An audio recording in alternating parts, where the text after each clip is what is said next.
16 વર્ષ પહેલાંની વાત કરું છું ત્યારે મારા વાળ ઘણા સફેદ થઈ ગયા હતા। ત્યારે હું ઘણીવાર ખાવા પીવા ઉપર ધ્યાન નહોતો આપતો। ભૂખ્યા રહેવું, જે મળે તે ખાઈ લેવું, સતત કામ કરતા રહેવું, એવું ઘણા વર્ષો સુધી ચાલ્યું। ત્યારે શરીરને ઘણો ઘસારો લાગ્યો, શરીર ઘણું ડેમેજ થયું। ત્યારે વાળ સફેદ થાય છે।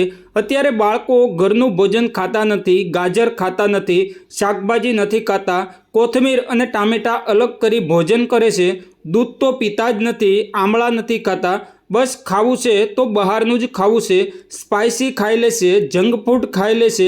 એટલે વાળ તો સફેદ થવાના જ, કારણ કે પોષક તત્વ નામ માત્રથી પણ શરીરમાં ગયા જ નથી। એવું મારી સાથે પણ થયું। મેં તો ખાધું જ નહોતું, દિવસમાં કલાકો સુધી કામ કરતા રહેવું, અને જો એકાદ વખત ખાવાનું મળી જાય તો ખાઈ લેવાનું, બાકી કામ અને કામ જ કરતા રહેવાનું। પછી જ્યારે મને એમ થયું કે હવે શું કરવું, તો મહેંદી લગાવવાની શરૂ કરી। મહેંદી લગાવી, સફેદી તો ઢાંકી દીધી, પણ મને ખબર હતી કે આ એક ટેમ્પરરી ઇલાજ છે, પરમનન્ટ નથી। પછી મેં વિચાર્યું કે હું બીજા ઉપર આયુર્વેદિક કરું છું, તો હું પોતાના ઉપર જ કેમ ના કરું। સૌથી પહેલાં મેં આંબળાને કાચું ખાવાનું શરૂ કર્યું। કાચા આંબળાને ક્રશ કરીને તેમાં મધ નાખીને તડકે મૂકીને તેને ખાઈ લેતો। આંબળાની કેન્ડી, આંબળાની ચટણી બનાવીને રોટલી સાથે ખાઈ લેતો। દિવસમાં 5-7 આંબળા આ રીતે હું નિયમિત ખાઈ લેતો। આ મારું રૂટીન બની ગયું હતું।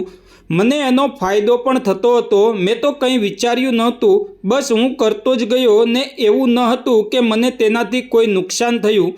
પછી તો ભૂખ પણ વધતી હતી, એટલે હું ખાતો ગયો।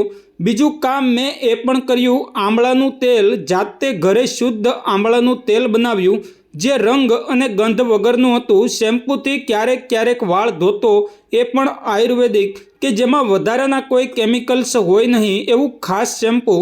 ખાસ તો તેલ ઉપર વધારે જોર આપ્યું। અઠવાડિયામાં 2-3 વખત બરાબર માલિશ કરી લેતો, અને ખાવા પીવામાં મેં આ ફેરફારો કર્યા।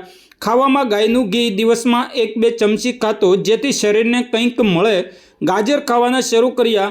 કલર ડાય કે મહેંદી બિલકુલ લગાડી નહીં, અને વાળ નાના કરી દીધા।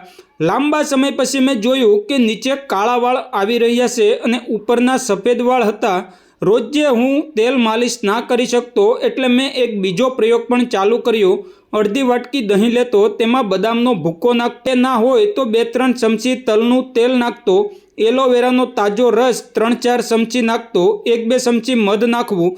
આ 4 વસ્તુને મિક્સ કરીને એક પેસ્ટ જેવું બનતું, તેને માથામાં માલિશ કરવાનું। આ એક નેચરલ કન્ડિશનરનું કામ કરતું। તેનાથી ખોડો, તેનાથી ડેન્ડ્રફ દૂર થઈ જાય છે।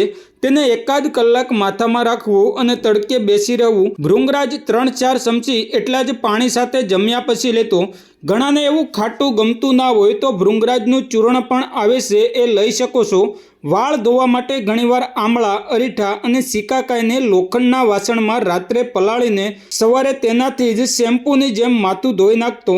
અત્યારે હું વાળને વધુ જાડા અને ગુચ્છાદાર બનાવવા ઉપર કાર્ય કરી રહ્યો છું। તેના માટે બદામના 1 ચમચી ગર દૂધની સાથે રોજે પીવું છું, અને ગાજરનું સેવન વધારી દીધું છે। એનાથી વાળ જાડા અને ગ્રોથ વધુ થાય છે। તેનાથી 2 મોઢાવાળા વાળ પણ ચાલ્યા જાય છે, અને વાળને લગતી અનેક સમસ્યાઓમાંથી પણ મુક્તિ મળે છે।